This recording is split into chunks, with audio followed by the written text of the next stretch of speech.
All right, everybody, welcome back to the Senior Beat podcast. Today we're joined by Manny Delcarmen, former pitcher for the Boston Red Sox and a member of the 2007 World Series championship team. Thanks so much for joining us. Obviously, we're pumped to have you. How have you been doing? How's quarantine treating you? Let's just say they opened golf courses up, so I played Saturday and Sunday, which is pretty good. But it's definitely crazy, man. Just try to keep the kids busy, and I became a teacher overnight with their school year canceled, as you guys know. So it's tough, but we're just trying to go through it day by day.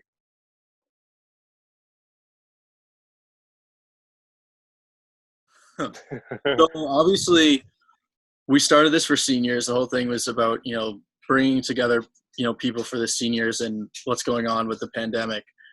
So for you, what was your senior year like? Obviously, you went to school around here, so it's a lot more relatable. But Yeah, it was it was good. I mean, obviously when you're in high school and I was one of the top prospects in New England at the time, was pretty cool. So, getting looked at by the scouts after sophomore year, so junior year and senior year were really big for me. And I was living the dream in high school, man. Baseball was my life. I love, playing the game. So having scouts and my parents and friends and everybody excited for me, through that process was pretty cool. And it was definitely fun for me senior year. did it have any kind of meaning to you? Like, especially your last year of high school? Yeah, I mean, quick story about my senior year. I mean, we made it to the States, and we ended up losing in the first round in the tournament against Andover. And our pretty much my last senior game or senior year game, it got rained out after the fifth inning, so we couldn't even finish the game. We were down by like 2 runs, and I was a little upset about it. But I mean, it definitely meant a lot to me. I mean, I tell a lot of people, my dad played with the Phillies in the '70s. Pretty much taught me everything I know. I mean, he was a shortstop, and when I didn't pitch, I played short in high school, and so pretty much when I got drafted, it was pretty cool. And he only played like 3 or 4 years in the minors, made it all the way to AAA. So me getting drafted out of high school, was pretty big for the city, which is pretty cool. A lot of kids still in the city still look up to me, which I'm trying to do great things myself and open my own baseball academy in the city right now.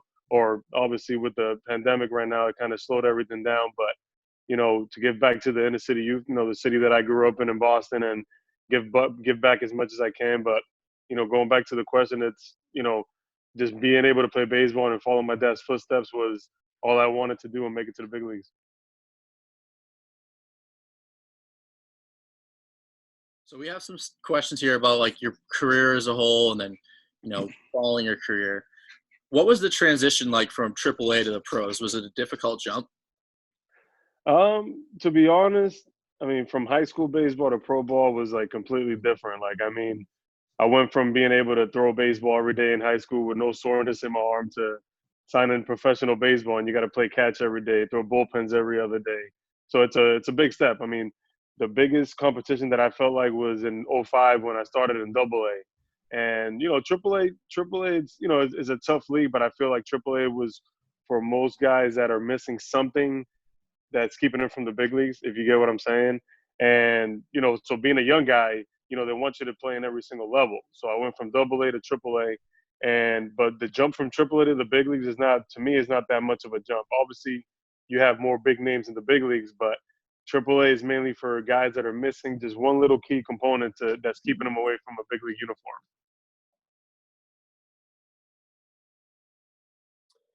So, what was it like to pitch in a World Series game? I mean, how do you think? I mean, being the local boy from the city to wear that uniform, I took a lot of pride in that. And I always tell guys, all my friends that I grew up with, that I'm still the same friends I have today. Like when I came up and made it to the big leagues, I feel like I brought everybody that supported me throughout my career up to the big leagues. But you got a guys battling for 162 games, to travel, being away from your family, your kids, your wives. It's not easy. And then so when you get to the postseason, and I mean, if you remember '07, we were down 3-1 at Cleveland, and to come back again like they did in '04 against the Yankees, it was definitely special. But at the end of the day, when you're holding up that trophy and getting those rings, there's no feeling like it.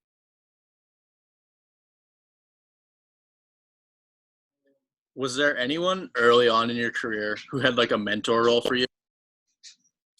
That would be my boy Mike Timlin.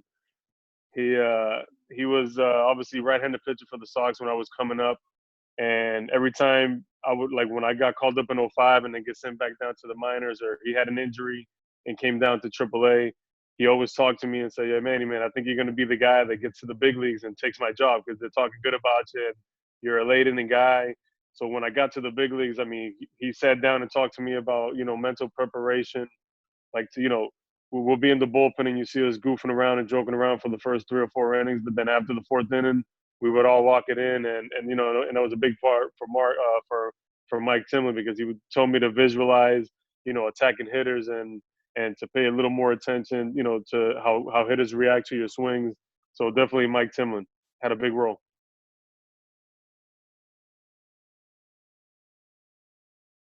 From what I understand, during the '07 World Series, you and your teammates had a quote from one of the Indians players hung on your lockers. Can you talk a little about that, like what it was and how it motivated your team? Yeah, it was the first baseman for Cleveland, Ryan Gargo. He people always say, you say some stuff and it might come back and bite you. And, not that I think that turned guys on because I think we were all, ready to play and ready to win. But, just seeing that comment that, the champagne it doesn't matter where you drink it, it's going to taste the same. It kind of, it kind of boiled our blood a little bit. And, so we went out there being down 3-1. Our travel secretary hung it up in everybody's locker. I think I have it somewhere. One of these days, if I find it, I'll take a picture and send it to you guys. But it definitely turned us up a little bit. And then obviously, history said it itself. I mean, we came back down 3-1, brought it back to Boston, and that was the end of it.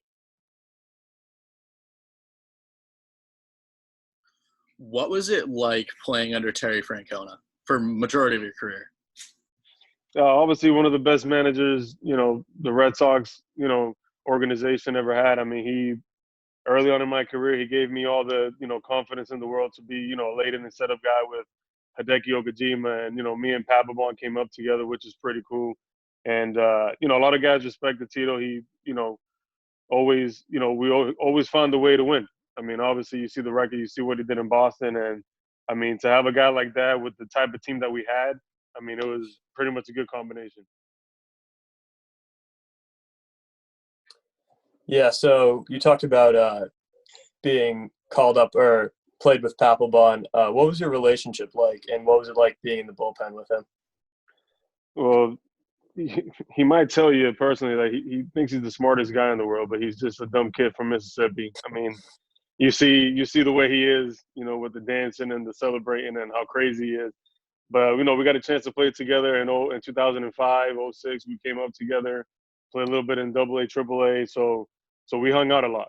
So when we got to the big league together, it was pretty cool. He was a guy that I was calling in the morning if we had an early game to go eat breakfast or eat dinner after the game. But I mean, you saw him on the mound. How intense he was, and I mean, I still think he's one of the best closers Boston's ever had, and I mean, he just got after it, man. You give him that lead, 1 run, 2 run, 3 run lead, and he was coming in to shut the door, and it was pretty special to be able to set him up and give him that opportunity. What was your favorite memory as a Red Sox? I mean, for me, it's like I said, number one was every kid's dream is to make it to the big leagues, right? But, for me, I wanted to get drafted by Boston, and that happened. I wanted to get to the big leagues. I got there. But, I mean, like I said, to win a World Series, I mean, guys play this game for 20 years, 15 years, and they don't get a ring. And for me to be able to be a local boy from the city and win a ring with the Red Sox, my dream, all my dreams came true, man. And it's and the organization, even being retired now and being a sports analyst with Nesson, I mean, the Red Sox have been unbelievable. Like, I'll go do, appearances for them. I'll go sign autographs at the souvenir shop. I can go to Fenway whenever I want to watch games. And, they've been really, really good to me now that I'm retired. Don't get me wrong. I'd rather be out there pitching still. But it's, I'm happy where I'm at. So towards the end of your career, you kind of bounced around from team to team. Were those constant changes difficult for you as a player? Definitely. I mean, when I got traded to Colorado, I thought it was going to be, the beginning of a new, chapter in my life. And, Obviously toward the end of that year in 2010, I hurt my elbow, and obviously to make it short, we didn't come to an agreement contract-wise, and I became a free agent. And then a guy like myself that used to throw hard all the time, with a bad elbow on the free agent market, is never good. But I had a long career. A lot of teams gave me opportunities. But to answer your question, no, it's not easy. You just want to go to a different team and hopefully establish a new home. And, I got to play in the Orioles organization. I got to play with the Yankees one year. I think I lost a lot of friends when I went to play for the Yankees. But I told my buddies, like, do you want to offer me a job? Then I won't sign with the Yankees, But, I got to play with Seattle a couple of years with the Nationals. And, I had a long career. I had a lot of different organizations. And, obviously Boston is one of the high market. The Yankees were high market, but definitely a privilege to be able to play for all those other teams.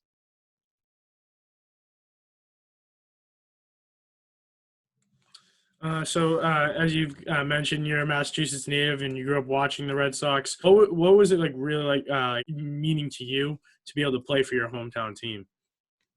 I mean, it's like I said, it's incredible. I mean, I played, I think, 6 years in Boston, or close to 7 years in the big leagues or whatever it is. Most of my career in Boston. I mean, every time I walked into Fenway and I see Manny Ramirez, I see David Ortiz, I see Kurt Schilling, in my mind, I'm like, dude, these are superstars. I just 5 years ago, I'm on PlayStation playing PlayStation with these guys, and I'm over here sitting next in Manny Ramirez massage chair or playing cards with, Josh Beckett and all these guys. So for me, I always felt like a rookie walking into that clubhouse. And I mean, it was just such a great bunch of guys. And just for me, like being from the city, I mean, not too many guys get to make it, but to me, it sticks a lot being the local boy from the city that made it. And, and a lot of people still remember that. So growing up, did you have a favorite Red Sox player that you always looked up to? I mean, believe it or not, my favorite team, maybe a little bit even more than the Red Sox. I used to love the Atlanta Braves. But, obviously the Red Sox were my top two teams, them and the Braves. But once Pedro came to Boston, my dad, he made me sit down and watch Pedro and like almost every single start, trying to like how he attacks hitters, how he throws his changeup behind an account to righties, lefties. So if I had to, the one guy that I did look up to when I started pitching more was definitely Pedro Martinez.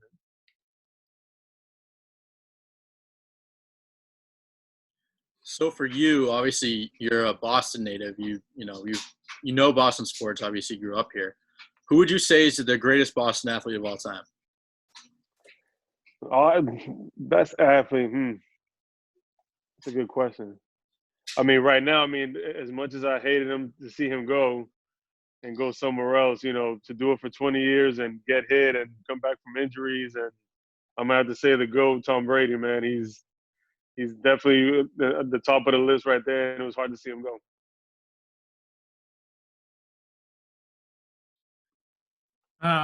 Following your baseball career, you returned to Massachusetts to live with your family. What is it about here that makes it so special that made you want to come back? I mean, I've been to the West Coast. I've gone down to Florida. I've seen Texas, and I mean, down here in Massachusetts in the New England area, I mean, we get all seasons. Winter, spring, summer, and fall. I tell people joking around that some of my buddies moved to Florida, and I'm like, you really don't see Santa Claus, catching a wave in Florida somewhere in during Christmas. You know what I mean? Like that doesn't make sense to me. But I mean, I love it up here, man. Like I love the cold. If it's too cold, what do? We stay inside. If we got to go out, we're most start the car and then you go out. And I feel like up here we don't have that much. We don't have to worry about earthquakes and hurricanes and tropical storms. Just snow, a little bit of snow, and then and it doesn't hurt anybody. But I'm just used to it. My kids love it up here, and it's special. It's a special place to be able to live up here.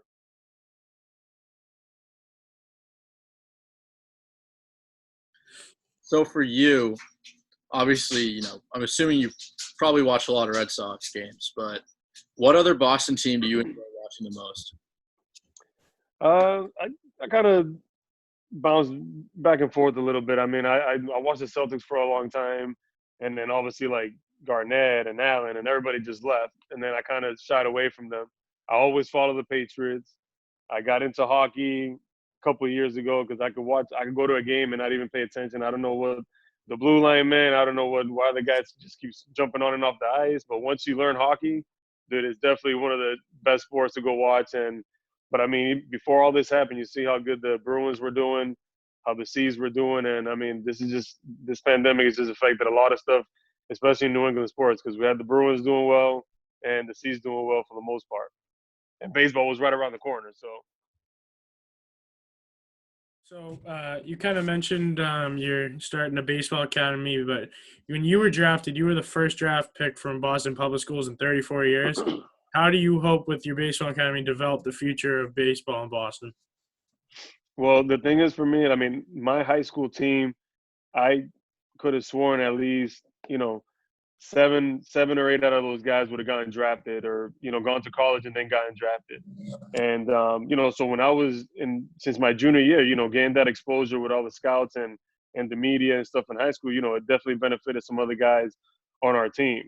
So, I mean, it was with the academy, I feel like there's so much talent in the Northeast that gets lost because, you go to the West Coast, they got good weather. You go down to Texas, they got baseball all year round. You go to Florida all year round.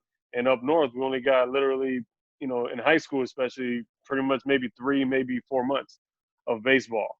And, so we don't get the credit that I think is needed here in the Northeast. So I think having the academy, and I'm attacking the kids in the inner city more academically than baseball. Baseball is going to be the easy part, but I definitely want to turn these kids in more of a student before an athlete, and hopefully get a few handpicks that get drafted. But my initial goal is to have these kids, guide them with the right guidance. We're going to have after school programs, tutors, so they pretty much have to come in, study, do their homework, and then I'll teach them baseball. And and we have a lot of people definitely excited about it. The Red Sox Foundation's helping. I got people from the Boston Marathon that are involved. Like we were really, really close, and with the pandemic, I think this was the year that I was going to get it going. And obviously, everything's to a stop right now. But I mean, people are definitely excited, and I think the inner city needs it because a lot of these kids get to senior year, and they have no clue what they want to do for to go to college or not go to college. And we're going to have high school prep, prep courses for college and in the program. And these kids have no excuses by senior year. If you want to play baseball and you have what it takes, well, I'm gonna try to do scholarships out of there with the city. And for those that try to approach it a different way, maybe they're the best player, senior year, and they decide they want to become a lawyer. Those kids, we want to help them with scholarships and send them to any school in the country that they want. But it's basically to give them the right path since freshman year, have a place in the winter to work out, stay busy, do their schoolwork, be around the same kids that are positive, that want good things in life. And I'm so happy to try to be able to support that and provide that for them.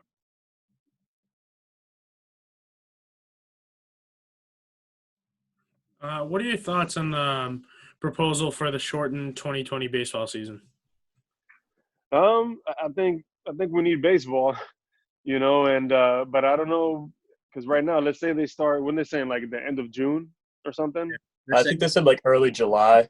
Yeah, early July. Because if they say early July, does that mean that they're gonna have these players kind of go down a little bit earlier and do like a couple of weeks of spring training and then start it, or they're gonna start like a little?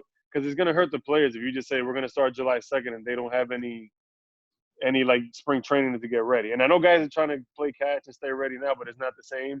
So I don't know. I mean, I'm all for it, and I'm a strong believer that I'd rather be safe than sorry.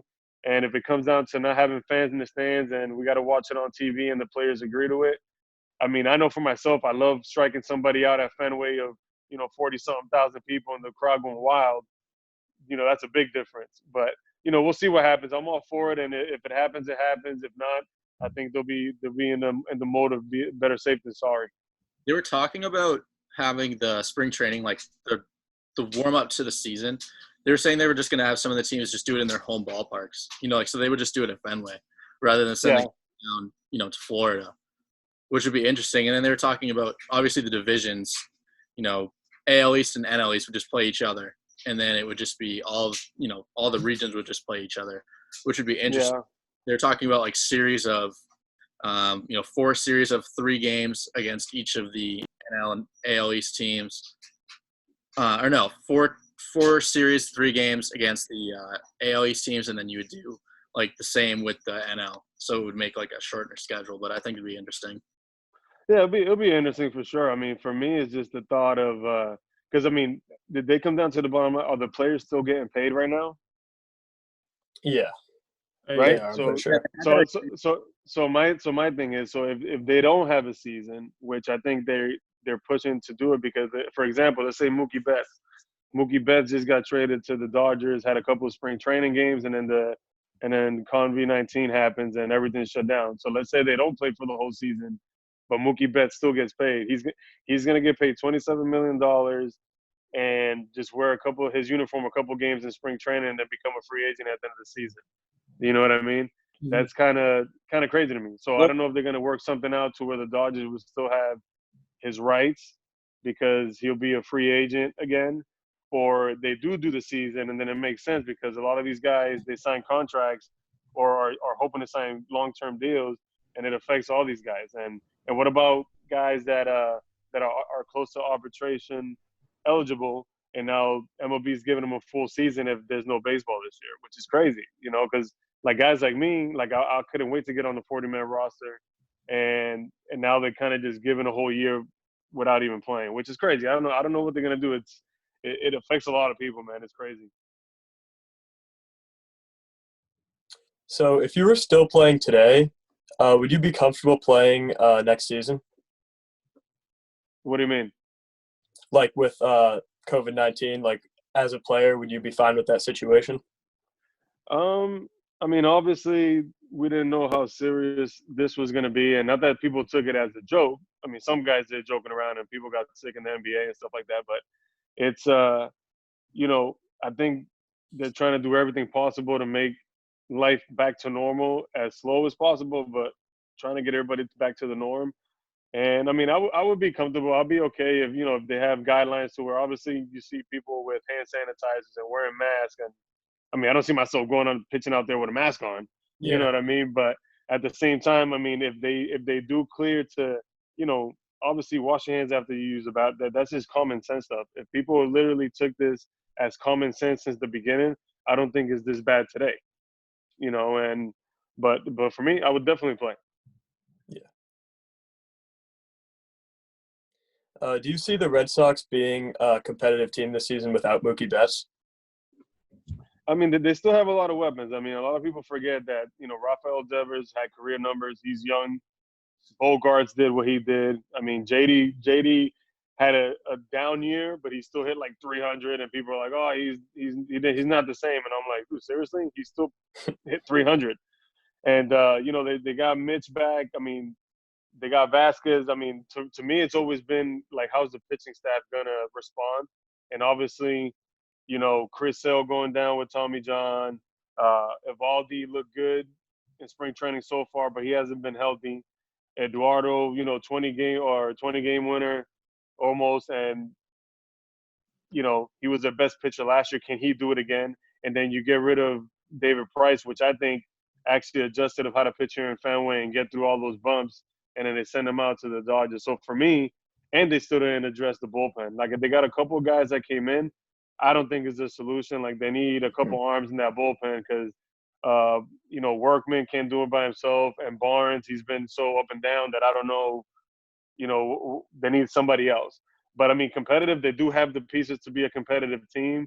Mookie Betts is a huge loss for them, but they just got to. Everybody else just got to pick each other up, and I think they'll be fine. Maybe you should suit up. Hey man, I play in the inner city league sometimes. I played last year. I'm still throwing like 95. So watch out.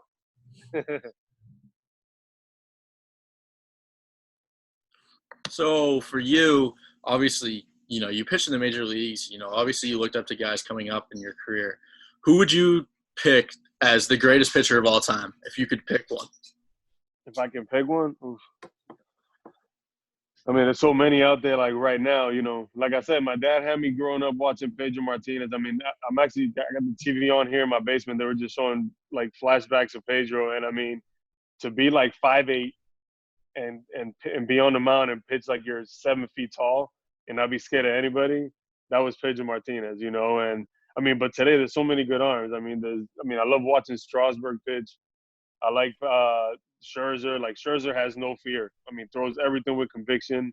I mean, there's just so many great pitchers out there today. But if I had to pick one today, I mean, I'll still stick with Pedro Martinez.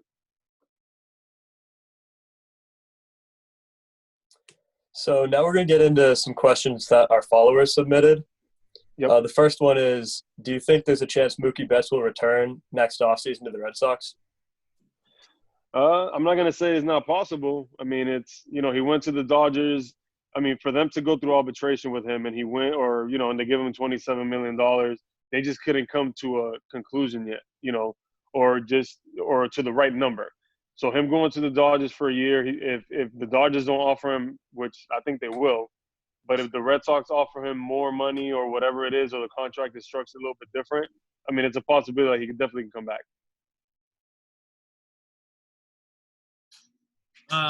Another question from one of our followers. What was it like getting to play with Daisuke Machizaka? Like, what'd you think of his famous gyro ball? Daisuke. I mean, I'll tell you what. When he started, I mean, games normally take like 4 hours. When he pitched, it felt like it took 8 hours because he took forever on the mound to throw a pitch. But it was definitely exciting, man. When he signed, I mean, obviously, the gyro ball. I've never seen so much media in spring training. You hear just the cameras snapping shots of him tying his shoes, like his spikes or whatever. And I mean, just the media attention. I mean, obviously what he did with Boston his first year was unbelievable. And I mean, I think he ended up helping bring in Hideki Okajima also to the Red Sox. But I mean, Daisuke was definitely an unbelievable pitcher, and it was just he got hurt toward the end there, but I mean, definitely good career with Boston.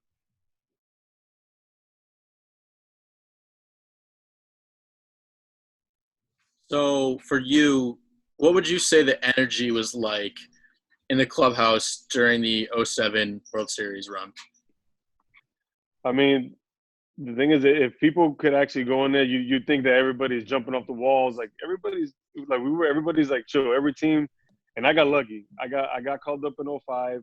The team made the playoffs in 05. I was part in 06. The whole team made the playoffs in 06. We won the World Series in 07. We made the playoffs and almost back to the World Series in 08. We made the playoffs in 09. So most of the teams that I was actually on, we made the postseason, which was crazy. But everybody's always even keeled, level-headed. Everybody always picked each other up, and that's what I think makes good teams. Like when you can go to a clubhouse and everybody wants to play cards and everybody wants to, talk to you about something, not just keep them to themselves. That's what makes good teams, especially for 162 game season. And don't get me wrong, you bump heads sometimes with some guys. Just had those days. But I mean, what makes good teams is being able to pick each other up and put everybody's differences aside. Because just think about it, you put in about 30 different personalities in a clubhouse. You have a few that might be the same, but if you can all gel it together and you guys can make sense, you win a lot of games, and that's what we did.